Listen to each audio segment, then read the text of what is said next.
my first sentences as a baby was, "I want to go to Paris." Now, I have lived up to that dream 3 times, but this time I can actually understand a tad of what people are saying. Parlez-vous français? Not a lot, but I'm learning. The City of Lights holds many treasures nestled along cobblestone streets and timeless European architecture. And if you're looking for them, a fantastic place to start is the Opera in the 9th arrondissement, smack in the bustling heart of the city. This Belle Époque building, designed by the young architect Garnier, is adorned with beautiful carvings and sculptures of famous musicians like Beethoven. It's so magnificent that it's widely referred to as the Palais Garnier. You don't need a giant gilded horse-drawn carriage to appreciate the building, but Napoleon III simply planned for that with the massive side gates that he could show off all of his gold, and jewels, and servants, and finery. Right across the street, you have the Galerie Lafayette, which you'll find under posh in the dictionary, especially in the food department. Their macaroons should be the sole reason that the phrase crème de la crème exists. Oh, it's really good. Here, try one. C'est super. Super. And if you thought truffle fries are expensive, take a look at the actual truffles.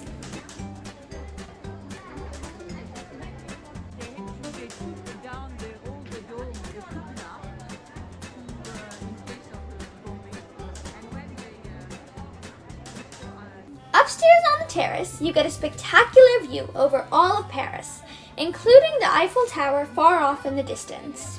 Paris has an incredible amount to offer, and all of the spectacular sights are spread out all over the city.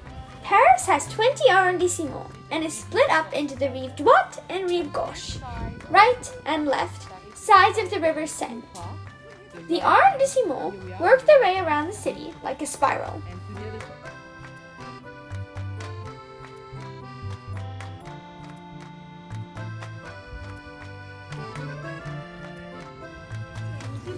We went on the boat ride here. Remember, we went on all of the. I don't remember. Voila, but you will remember. And then right now we are in the district number. So right now we're in district number 9, and we're going to be going over to district number 2 on the metro.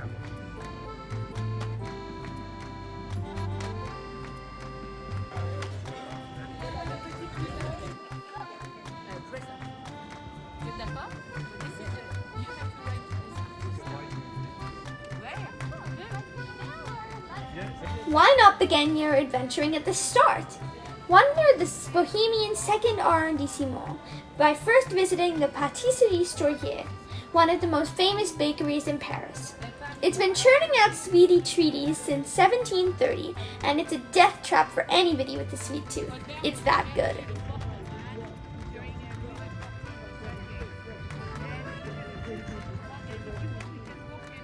Je fais les semaines peu à la file pour prise de pouvoir. Ouais, je sens le bon filon, bientôt plus d'abattoir. Prise de conscience d'assassiner l'humanité, stop. Une grande famille, juste pas de famille. Si t'es dans une siècle, seul n'est pas d'école, y a pas de... At the Place des Victoires, Louis XIV lords over everybody from a massive statue, all of the streets radiating out from that spot, exactly as Haussmann the architect wanted it. Louis XIV glared over his subjects in life, and now he does it in death. Because, what are tyrannical kings for? Paris is also full of these wonderful arcades where you can walk around and enjoy hot chocolate and browse artisans' creations, rain or shine. There is a formula at 48 euro, and it's a gastronomic restaurant. Nearby is the Grand Palais, which houses the Ministry of Culture and a communal park.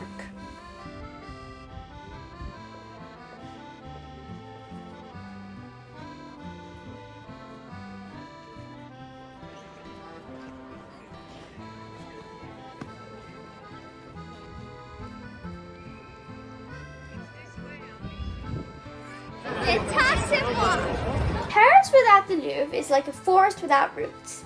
You could spend a week just understanding the history of the Louvre itself and uncovering its secrets, let alone all of the amazing art inside of it, and all of the history of France shown through art crammed inside of its massive halls. As a mythology nerd, I, of course, rushed to see the ancient Egyptian and Greek galleries. It was Jean-François Champollion who first translated hieroglyphics, a Frenchman. The Louvre acquired some of the most spectacular ancient Greek statues from the Temple of Zeus and other famous mythological locations. Even with their limbs chopped off by robbers, they are still amazingly preserved, even the recovered limbs. It'd be like, I'll trade you Minerva's arms for that missing piece of Venus's shoulder. Or maybe that belongs to Diana's arrow shaft, I'm not sure. I decided to brave the crowds to see the Mona Lisa again. No luck, the room was still more stuffed with tourists than a Thanksgiving turkey. But I also got the chance to appreciate the other fine artists whose work have the misfortune of being stuck in the same gallery of Da Vinci's masterpiece. And not many people noticed this, but there are half a dozen other Da Vinci works in the hallways outside that everybody just dashes past on their way to the Mona Lisa, and they are all equally spectacular. It's somewhat laughable, but also understandable.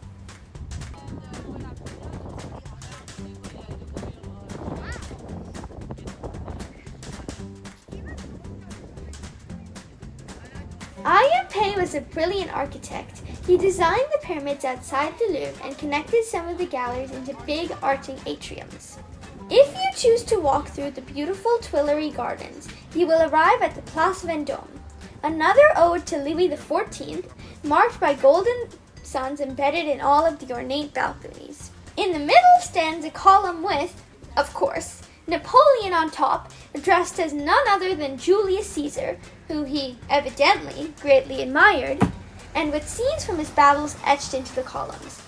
Because nothing says ego more than dressing yourself up as your hero. And then suddenly, at the Place de la Concorde, right here in the middle of Paris, you look up from the smooth stones of the street and you have a 3,300-year-old Egyptian obelisk from the city of Luxor, gifted from Egypt in appreciation of France, staring you right in the face like, hi! Unfortunately, it was under repair when we went, but here it is from another image. At this point, please do feel free to keep track of who has more monuments and buildings dedicated to them, Napoleon or Louis XIV. I'm honestly not sure who was more full of themselves. What's a visit to the City of Lights without going to the Eiffel Tower? Since 1887, Gustave Eiffel's iconic landmark has given millions of visitors every year a most fabulous view of Paris in 360-degree perfection. Fun fact, Gustave Eiffel also helped design the Statue of Liberty, which France gifted to America after the Civil War.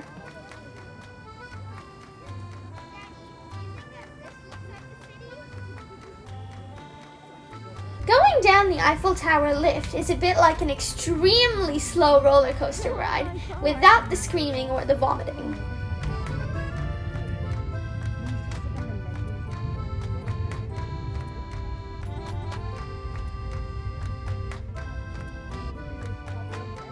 You got it!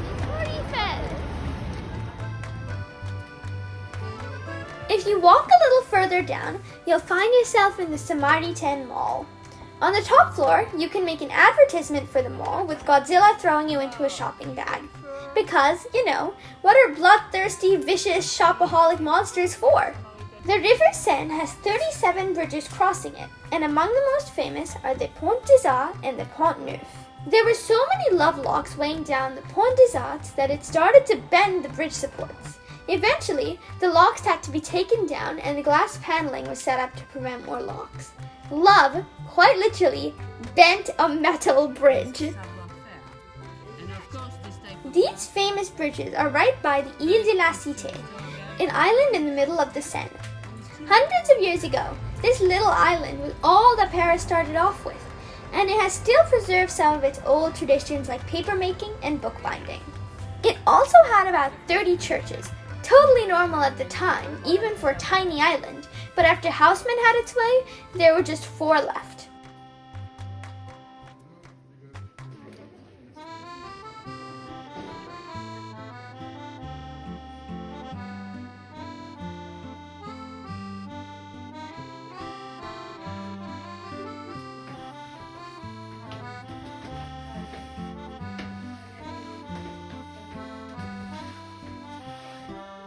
One of them is the Sainte-Chapelle.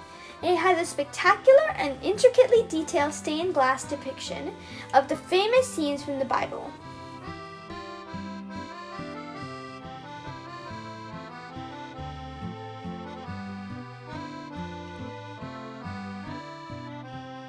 Notre Dame was sadly burned in a fire a few years ago, but the restorations are underway and it should be back to its Gothic grandeur once they get those flying buttresses repaired.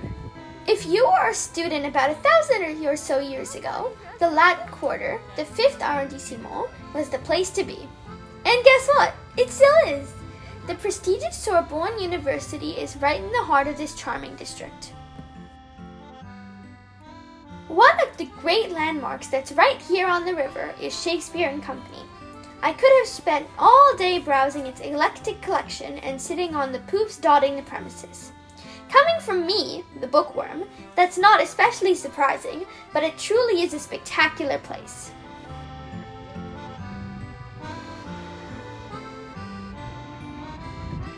The statue of the patron saint of Paris, Genevieve, reminds you that you have arrived atop the hill that is home to the gorgeous Pantheon.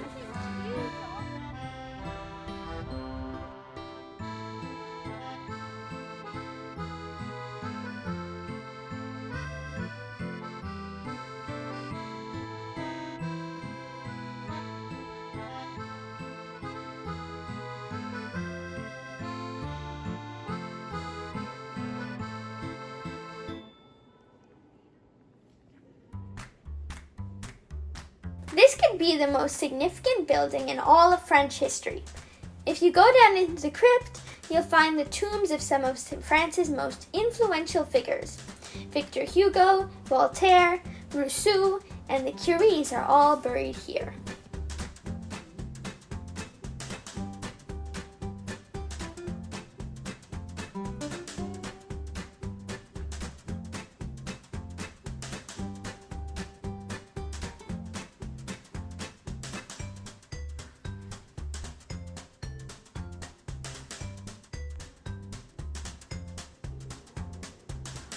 And then we find ourselves in the Place de la République.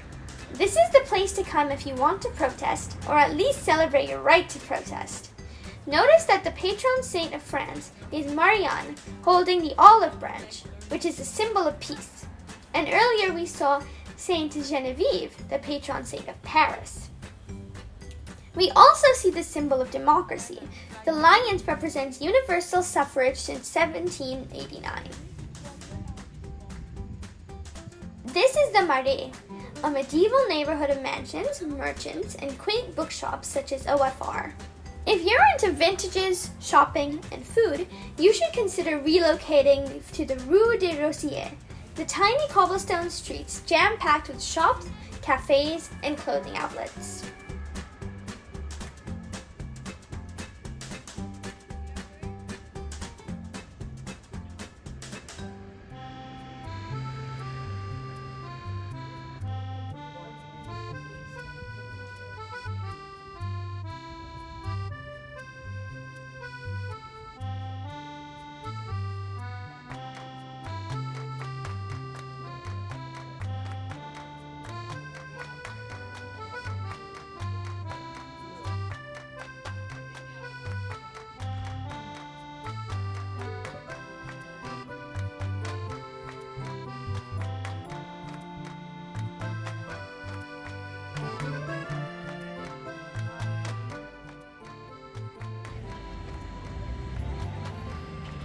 Keep going and you'll run into the Centre Pompidou, Paris's hub for modern art. Have you ever heard of exposed brick for your house design? Try exposed pipes that are actually actively functioning. Last time I came here I had a poulet suprême, and this time is no different, although this time I actually know what it means.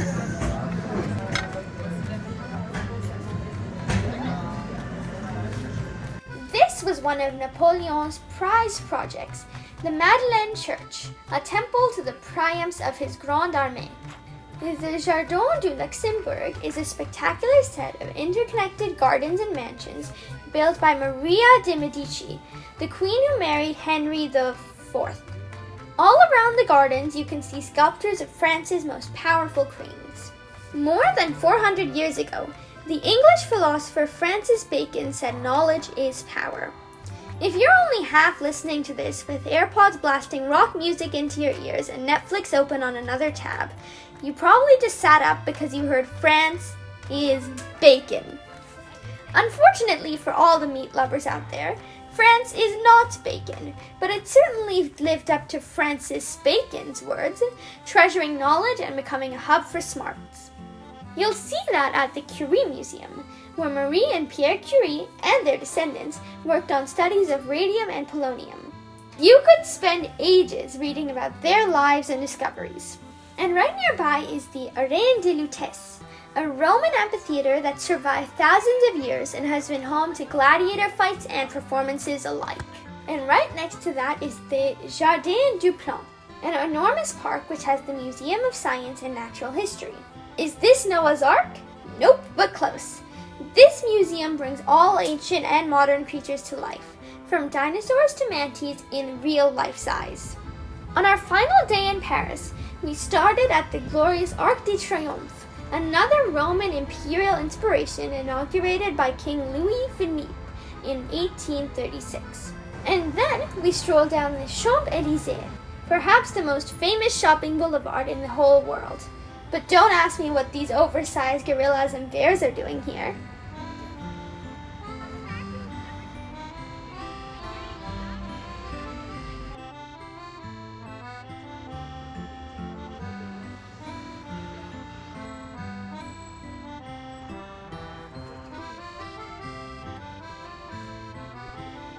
Another grand site in Paris is Les Invalides. It's a military hospital, but also the location of Napoleon's tomb. They're still debating if they want him back. He certainly was an agent provocateur.